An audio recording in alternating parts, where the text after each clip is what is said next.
Assalamualaikum Pak. Waalaikumsalam. Gimana Bu? Mau ngobrol-ngobrol nih tentang pengalaman mengajarkan anak-anak saum.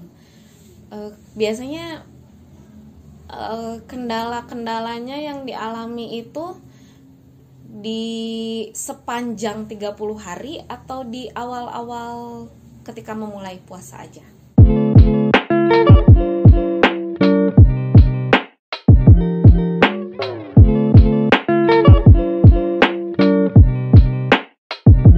Kendala menjalani saum bagi anak-anak ya kadang hari pertama sih ya. Kadang hari pertama ya kadang hari udah di tengah-tengah sih biasanya. Godaan itu muncul, itu anak-anak udah mulai bete biasanya gitu. Atau misalkan anak-anak itu nggak terkondisikan makanan untuk berbukanya ya kayak tahun kemarin gitu.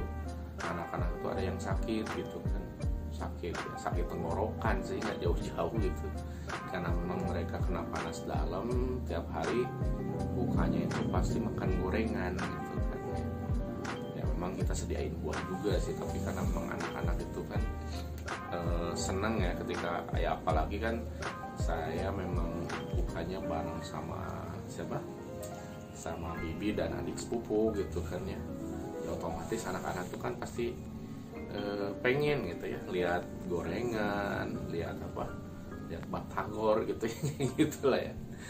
Ya kita otomatis dari rumah juga udah nyediain buah-buahan, kurma dan sebagainya gitu ya. Tetap anak-anak itu tergodanya ya makan yang kayak gitu kan ya.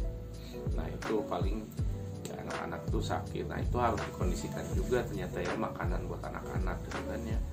Setidaknya ketika kita sahur itu sediakan juga buat mereka sari kurma atau misalkan madu gitu ya, buah-buahan yang cukup buat mereka gitu kan ya. Dan makanan juga makanan yang bergizi gitu, inget ya, yang bergizi gitu. Pasti kendalanya ya kayak gitu, sakit gitu. Atau misalkan mereka nih jam-jam tertentu mereka nonton ke rumah neneknya gitu kan ya. Kadang-kadang ya anak-anak itu pasti ngerengek kalau nggak ke umi abinya kan pasti nggak bakal ngasih nih ya misalkan, tapi ke neneknya gitu kan mereka tahu ya bukan berarti jelek ya, tapi karena memang ya namanya juga nenek pasti sayang lah sama cucunya itu, mereka minta sama neneknya gitu kan. Kejadiannya kemarin tuh yang nomor 3 yang perempuan gitu minta makan sama minta minum sama neneknya. Jadi kasih lah. Ada neneknya laporan sama kita ya, kita malah sama juga anak-anak belajar gitu ya, membiasakan gitu ya ke anak-anak itu. Bukan mewajibkan itu biar mereka memang terbiasa ketika dewasa itu memang untuk sahur. Ada pengalaman tentang menjalani kegiatan Ramadan anak-anak yang pada akhirnya mereka misalnya menangis meraung-raung atau berantakan lah ya misalnya harinya gitu, pernah juga Pak? Ya pernah sih kayak gitu. Karena apa tuh bisa terjadi seperti itu? Ya itu kalau tahun kemarin sih karena memang ada anak yang sakit gitu kan. Ya, kadang kan kalau lihat kalau anak-anak yang sakit ya otomatis kan nggak bisa ikut saum nih ya gitu kan. Ada kakak atau adiknya yang ngeliat tuh si itu nggak saum tapi bisa minum gitu kan dan sebagainya, karena memang kondisinya sakit ya. Kadang itu bisa jadi macam ujian baru juga ya buat mereka gitu ya, jadi tergoda gitu kan, pengen makan pengen minum juga gitu kan.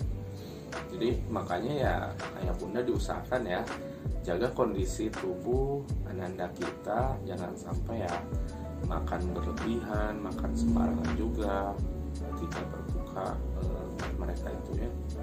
Jadi jangan sampai mereka drop sakit ketika menjalani sahur. Seberapa penting menyediakan kegiatan Ramadan untuk anak-anak? Iya memang ketika kita mengisi Ramadan itu jangan disamakan seperti hari-hari biasa ya gitu.